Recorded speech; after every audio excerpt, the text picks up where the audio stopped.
Abram a sua Bíblia no Evangelho de Mateus, no capítulo 13. Em Mateus 13, eu vou ler em dois blocos de versículos. Primeiro do versículo 24 ao versículo 30, a chamada parábola do joio. E depois do 36 ao 43, a explicação que Jesus deu da parábola do joio.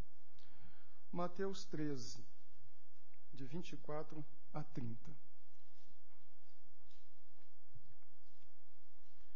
Jesus lhes contou outra parábola, dizendo: O reino dos céus é como um homem que semeou boa semente em seu campo. Mas enquanto todos dormiam, veio seu inimigo e semeou o joio no meio do trigo e se foi. Quando o trigo brotou e formou espigas, o joio também apareceu. Os servos do dono do campo dirigiram-se a ele e disseram: O senhor não semeou boa semente em seu campo? Então, de onde veio o joio? Um inimigo fez isso, respondeu ele. Os servos lhe perguntaram: O senhor quer que o tiremos? Ele respondeu: Não, porque ao tirar o joio, vocês poderão arrancar com ele o trigo. Deixem que cresçam juntos até a colheita. Então direi aos encarregados da colheita: juntem primeiro o joio e amarrem-no em feixes para ser queimado. Depois juntem o trigo e guardem-no no meu celeiro. No versículo 36 em diante, a continuação desta história. Então ele deixou a multidão e foi para casa. Seus discípulos aproximaram-se dele e pediram: Explica-nos a parábola do joio no campo. Ele respondeu: Aquele que semeou a boa semente é o Filho do homem. O campo é o mundo. A boa semente são os filhos do reino. O joio são os filhos do maligno. E o inimigo que o semeia é o diabo. A colheita é o fim desta era, e os encarregados da colheita são anjos. Assim como o joio é colhido e queimado no fogo, assim também acontecerá no fim desta era. O Filho do Homem enviará os seus anjos, e eles tirarão do seu reino tudo o que faz tropeçar e todos os que praticam o mal. Eles os lançarão na fornalha ardente, onde haverá choro e ranger de dentes. Então os justos brilharão como o sol no reino de seu Pai. Aquele que tem ouvidos, ouça. Queiram sentar-se, por favor.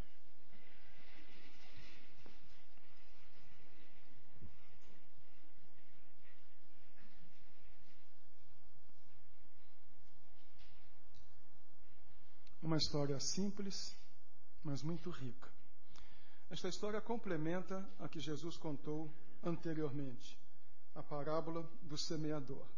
A parábola do semeador é a primeira de um jogo de 7 parábolas sobre o reino. Esta é a segunda. Na realidade, como nós já vimos em outra ocasião, a chamada parábola do semeador deveria ser chamado de parábola dos solos, ou seja, como o coração humano recebe a palavra. A ênfase não é no semeador, a ênfase é nos tipos de solo que recebem a mensagem. Nesta parábola do semeador, a que inicia o capítulo 13, em 3 das 4 partes a semente fracassou. Em apenas uma das partes a semente vai frutificar. E esta segunda parábola se volta agora para esta parte, a 4ª, onde a semente frutifica. Há uma diferença. Na anterior, a semente é a palavra de Deus. Aqui não. Aqui a semente é gente. A semente são os filhos do reino. A semente somos nós. E esta história se torna muito interessante porque ela nos dá uma visão deste reino que foi semeado por este semeador na primeira parábola, que é Jesus, e agora como o reino continua a se desenvolver ao longo da história. Como o reino é obstado, como há falsificação do reino, como é difícil para nós encontrarmos explicações para a falsificação do reino, e ela termina no juízo final. É uma parábola que merece atenção por uma questão também. O trigo e o joio são muito semelhantes, tanto que o joio é chamado de falso trigo. Nem sempre nós podemos saber quem é um convertido e quem não é. Todas as seitas têm aparência de verdade. Ninguém falsifica o que não existe. Ninguém falsifica uma nota de R$30. Só se falsifica o que existe. As falsificações do reino, por vezes, têm aparência tão perfeita. Nenhuma seita dessas bem escalafobéticas diz assim: nós não cremos que a Bíblia é a palavra de Deus. Todas elas declaram que a Bíblia é sua única regra de fé e prática. Todo mundo crê na Bíblia. E depois então começa a torcê-la. E às vezes a aparência do mal é tão imponente, seduz tanto. A pessoa pratica o mal, grupos que têm um comportamento exótico, mas praticam a caridade, ajudam os outros, e como a visão das pessoas é romântica, as pessoas não vão a fundo, ficam na superfície e acabam sendo iludidas. Mas o fato é que o reino é semeado, um inimigo semeia alguma coisa. Só nesta história contada por Jesus nós aprendemos que há todo tipo de gente neste mundo. E esse tipo de gente diferente, estes tipos, melhor dizendo, continuarão coexistindo até o dia final. Nesta parábola, o trigo e o joio. Eu queria chamar a atenção sua para dois aspectos apenas que vão nos ajudar a compreender a mensagem que Jesus queria transmitir aos discípulos e que também serve para nós. O primeiro aspecto é este: as duas sementes. Uma semente vem de Deus, e Jesus mesmo diz: aquele que semeou a boa semente é o Filho do Homem. O semeador é o próprio Jesus. O outro é o maligno. Jesus continua: aquele que semeou a boa semente é o Filho do Homem, o campo é o mundo, a boa semente são os filhos do reino, o joio são os filhos do maligno. O homem vai durante o dia e semeia trigo no seu campo. De noite, então, vem alguém e semeia o joio. Jesus também não criou essa história do nada. Esta figura aparece em muitos dos escritos antigos. Um homem cheio de ódio contra o vizinho semeia joio no meio do trigo. Há previsão na lei romana sobre isto. A lei romana já falava do homem que semeava o veneno no campo do seu vizinho. Há registro de histórias assim na Índia, na Irlanda do Norte, vestígios desta prática. Então Jesus conta algo que sempre esteve presente na história dos homens e que continua. Alguém que está incomodado vai lá para prejudicar o outro, que vai com o intuito de fazer o mal. Mas vamos parar um pouco para pensar nisso. Nós somos mostrados como trigo. Foi esta figura que Jesus usou. A boa semente, o trigo, são os filhos do reino. É assim que Jesus nos compara. Nós somos trigo. Por quê? São duas razões. Primeira, o trigo é conhecido como alimento padrão. Quando se fala de alimento, não se põe lá uma bisteca, se põe o pão, que é feito de trigo. Ele alimenta, o trigo alimenta. Para os italianos é de onde vêm também as massas, que são muito boas, diga-se de passagem. É o alimento por essência. Esta é uma figura. O alimento do mundo está com os discípulos. Compete aos discípulos alimentarem o mundo. Muitas vezes nós nos alimentamos a nós mesmos. Há igrejas que sofrem de uma doença que John Stott chamou de koinonite. É um servindo o outro. Você traz chazinho, eu trago bolachinha. Então a igreja vive apenas em função de si própria.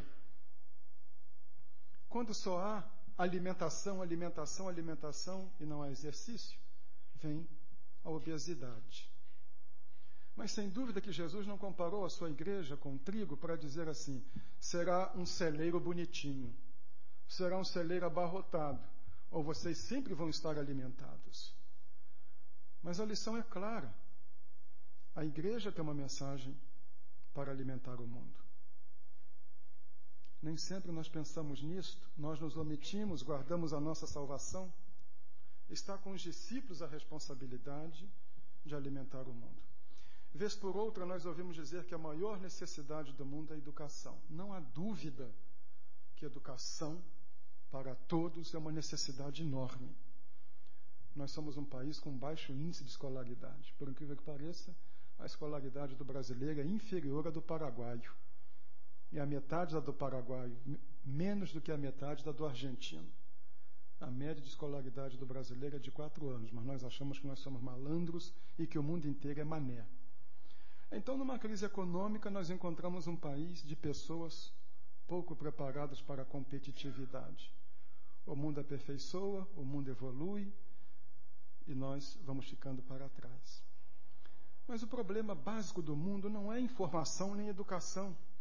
Como eu já disse em outra mensagem, os homens que construíram as câmaras de gás do regime nazista eram engenheiros.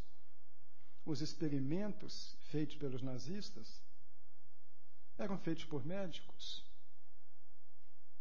O próprio cientista, pai da bomba atômica, quando fizeram o primeiro experimento, no dia 16 de julho de 1944, vendo a explosão, virou-se para um colega e disse assim, meu Deus, nós criamos o inferno.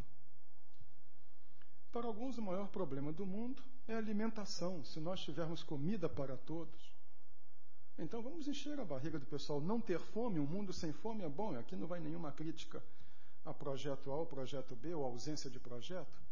Mas o problema fundamental do mundo não é este. É falta de essência, de conteúdo espiritual e de conteúdo moral.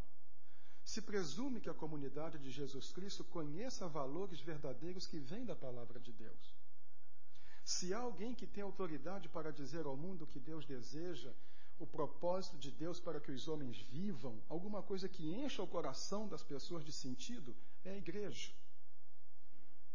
A igreja é o alimento para o mundo. Mas nem sempre ela se porta assim.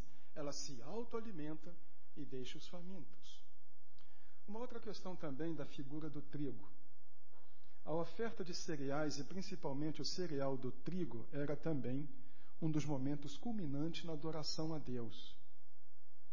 Na festa das colheitas, festa das primícias, o sacerdote agitava um molho de trigo, oferecendo a Deus como prova de reconhecimento da comunidade pelo cuidado divino. Era a oferta de cereais.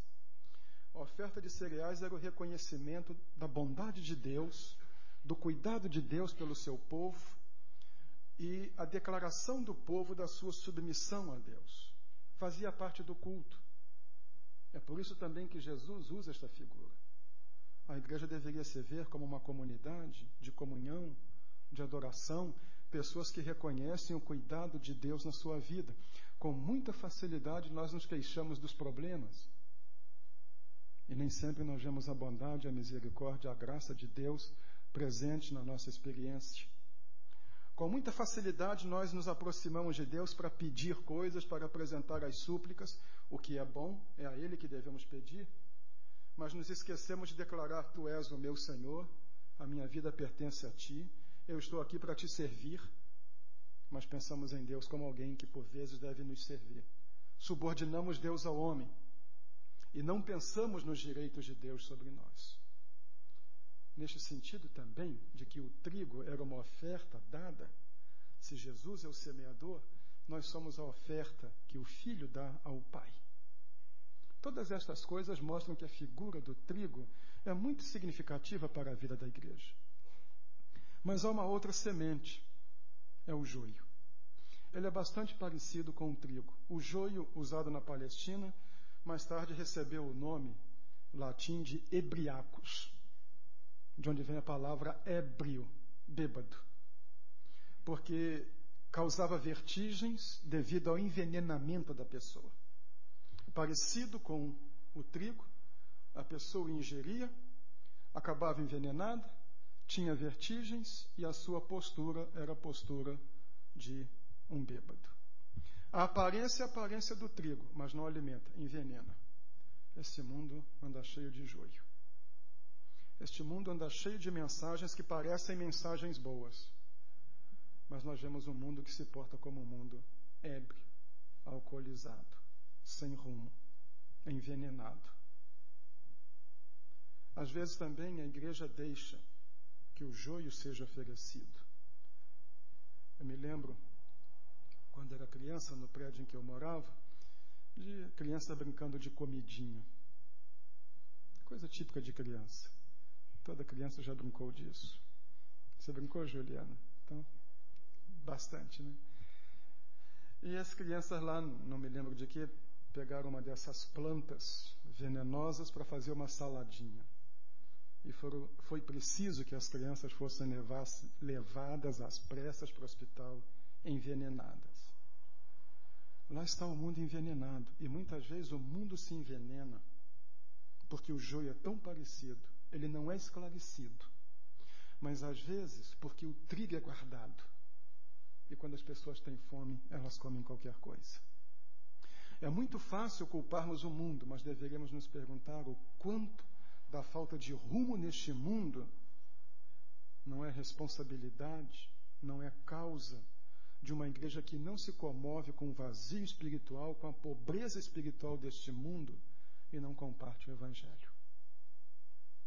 Mas uma questão ainda que nos ajuda nesta visão das duas sementes.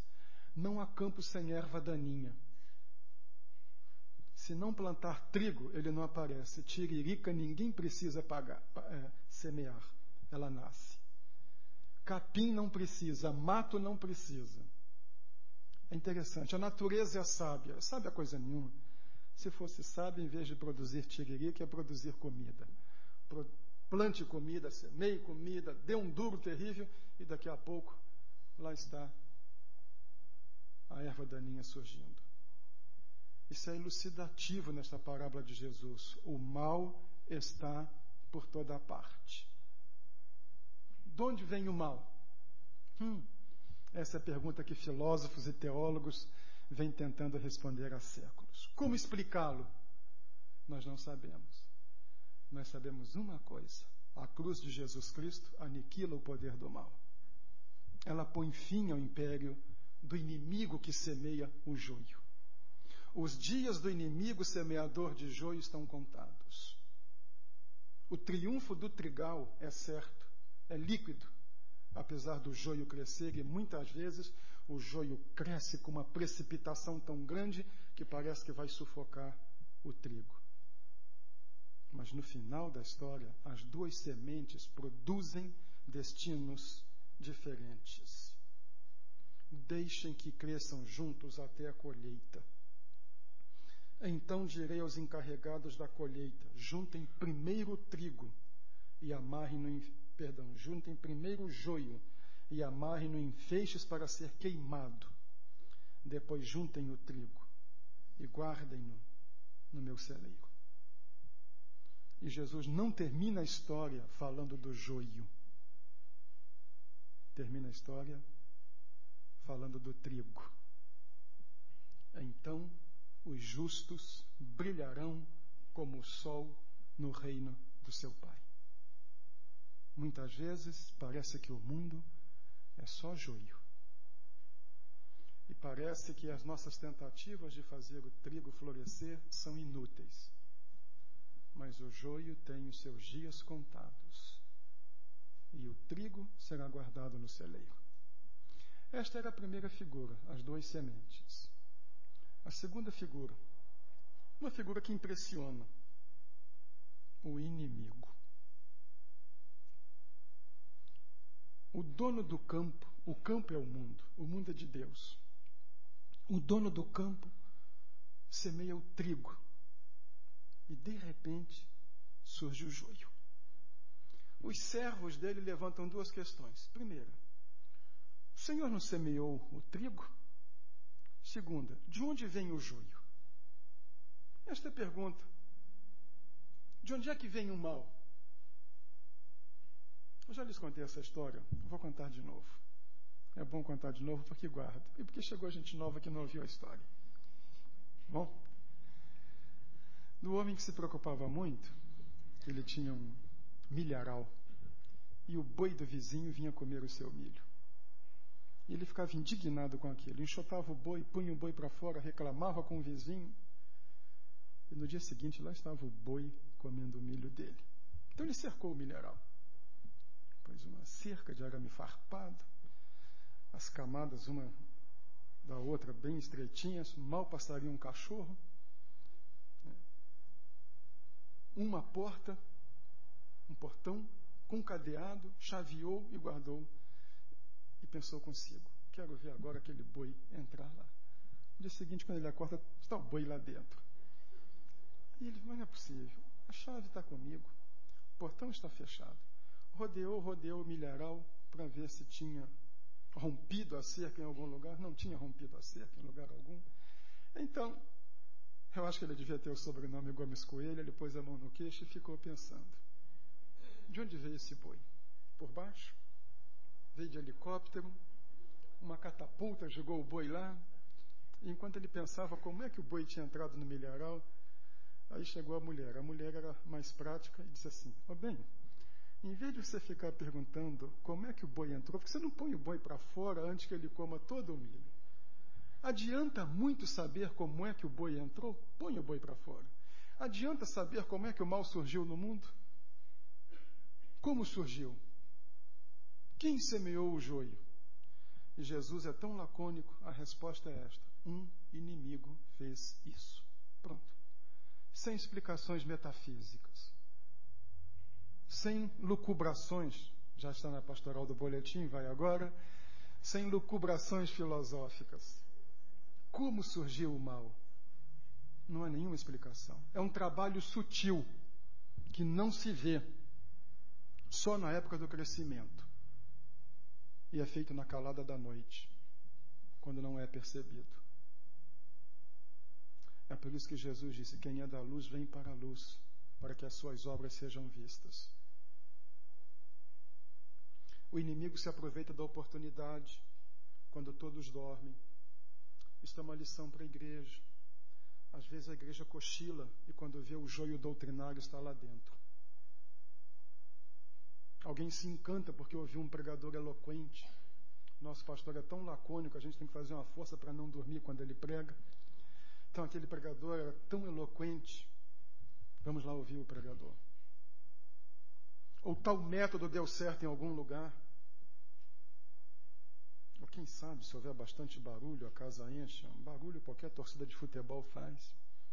E nós deixamos nos iludir. E quando vemos aquilo está florescendo lá dentro. O inimigo é das trevas e age nas trevas. Quem semeia, semeia durante o dia. As coisas que nós fazemos aqui às claras. Por exemplo, quando fazemos o nosso culto administrativo. Se o visitante quiser ficar, pode ficar. Nós não temos nada escondido. Nós não violamos lei. Nós não apunhalamos ninguém. Mas aquele que é das trevas e que segue o maligno, age segundo o seu dono. Depois os homens fazem outra pergunta. Queres que o arranquemos? A impaciência natural ao nosso coração. Por que é que Deus não acaba com o mal? Por que é que Deus não mata todos esses pecadores iníquos? Já pensou se todos esses idólatras se ajoelhassem diante de um ídolo e caíssem fulminados? Por que Deus não age dessa maneira? Já pensou aquela multidão lá seguindo o Círio de Belém, ou na lavagem do Senhor do Bonfim, ou aquela turma enorme tomando banho no rio Ganges, ou essas multidões idólatras se viesse um anjo do céu e os fulminasse? Ah, se Deus arrancasse logo. Mas Deus é paciente. Ele não tem relógio. Não está condicionado ao tempo. O tempo é para nós. E a resposta é não. Por quê? Porque quando arranca um, arranca o outro. As raízes do joio e do trigo se entrelaçam. E se puxar um, arranca o outro. É difícil de discernir no início. O leigo não conhece, só um olhar bem treinado. Qualquer um dos filhos do reino, nós, poderia elaborar em erro. Mas depois vem alguém que é especialista, vem os anjos. Eles não são enganados. Eles sabem o que é trigo, eles sabem o que é joio. Então, na ocasião da colheita, os anjos vêm. E essa declaração de Jesus é muito boa. Direi aos encarregados da colheita. E depois ele explica, lá no fim, ao contar a explicação. A colheita é o fim desta era e os encarregados da colheita são os anjos. Quem é o joio? Helmut Thielicke, um luterano alemão, tem um livro de sermões nas parábolas de Jesus, e como um bom luterano ele diz que muitas vezes o joio são os portadores de certificados de batismo e pagadores de taxa religiosa. Mas essa palavra dele faz pensar. Muitas vezes o joio está pregando o evangelho. Muitas vezes o joio abre uma igreja. Ninguém coloca assim, igreja antro da perdição. Ninguém entra lá, né? Mas põe aquele nome pomposo, renovada, avivada, vivificada, fogo de Deus. Aí vai, aquela galera toda vai lá para dentro. Pronto, uma multidão. Tem toda a aparência, mas não tem a natureza. Esta é a diferença fundamental. Os dois são semelhantes, mas as naturezas são diferentes. O produto final é diferente. E o que cada um faz na vida dos outros é diferente. Mas é o inimigo. Existe um inimigo, fora de moda, às vezes apresentado de forma caracterizada. Porque quem é que vai acreditar num sujeito ridículo? Pé de bode, rabo, chifre, tridente, vestido de vermelho, cheirando a enxofre. Ninguém leva a sério. Caracterizado de maneira que não levemos a sério, mas não é assim que ele age. É um semeador, como é o filho do homem. O filho do homem é um semeador, como é o inimigo. O inimigo é um semeador. O que o filho do homem faz? Semeia uma semente. O que o inimigo faz? Semeia uma semente. É tão parecido, mas a essência é diferente. É preciso bastante atenção. Pensemos agora, irmãos, no nosso coração como um solo. Porque vem agora a ceifa. Quem são os ceifeiros? São os anjos. Direi aos encarregados da colheita, e na explicação de Jesus, os encarregados da colheita são os anjos. O final vai mostrar quem é quem. Agricultores podiam ser enganados, anjos não. Então o trigo e o joio coexistem até o fim. O mal nunca desaparecerá da face da terra. Engana quem pensa que nós vamos evangelizar tanto o mundo, que a igreja vai ganhar o mundo a ponto de todo mundo se converter a Cristo e o mal deixar de existir. O bem e o mal coexistirão até o fim. Mas Jesus terminou a história, sua última palavra, então. Esta expressão é muito comum nos evangelhos para designar o clímax da história. No tempo final, a vitória final do reino, a vitória final dos justos e a vitória final do Senhor do reino. O joio será aniquilado. O joio parece o trigo. Às vezes o joio está dentro da igreja. Às vezes o joio carrega uma Bíblia debaixo do braço. Às vezes o joio tem um nome pomposo. Mas às vezes o joio parece mais trigo do que o trigo. Mas vai acabar. Mateus 7, 21. Nem todo que me diz Senhor, Senhor, entrará no reino dos céus, mas apenas aquele que faz a vontade de meu Pai que está nos céus. Muitos me dirão naquele dia, Senhor, Senhor, não profetizamos em teu nome? Em teu nome não expulsamos demônios e não realizamos muitos milagres? Puxa, isso aqui é trigo. Profetizou e fez milagre. Eu não faço milagre. Será que eu não sou o joio? O camarada que faz milagre, então aquele que é o verdadeiro trigo. Então eu lhes direi claramente: nunca os conheci. Apartem-se de mim, vocês que praticam o mal. E aí, no tempo da ceifa, o trigo ajuntado e guardado pertence a Deus, o joio queimado. E a nota mais brilhante da parábola é esta: então os justos resplandecerão como o sol no reino do seu Pai. Deixemos o joio, não é problema nosso. Deus vai cuidar do joio. O joio tem os seus dias contados, mas nós somos o trigo. Cuidemos de nós, para que desabrochemos no momento certo, para que sejamos oferecidos a Deus como um ato de culto, ofereçamos a vida como um ato de culto, e para que alimentemos o mundo. O coração humano, e agora ao final, é como um solo. O nosso coração é um solo. E o nosso coração pode sofrer a ação de dois semeadores. O Senhor Jesus, que planta a boa semente, e o maligno, que planta o joio. Também no nosso coração, trigo e joio podem brotar. E para nós é uma advertência. Cuidado com quem age nas trevas. Cuidado com o inimigo. Não permita que no seu coração ele ponha o joio. Deixe o trigo da palavra. E o trigo da palavra será uma bênção para o mundo. E no dia final você será guardado pelo Senhor. Somos trigo, glória a Deus. E deixemos no nosso coração cair o trigo para a glória de Deus. Cantaremos o hino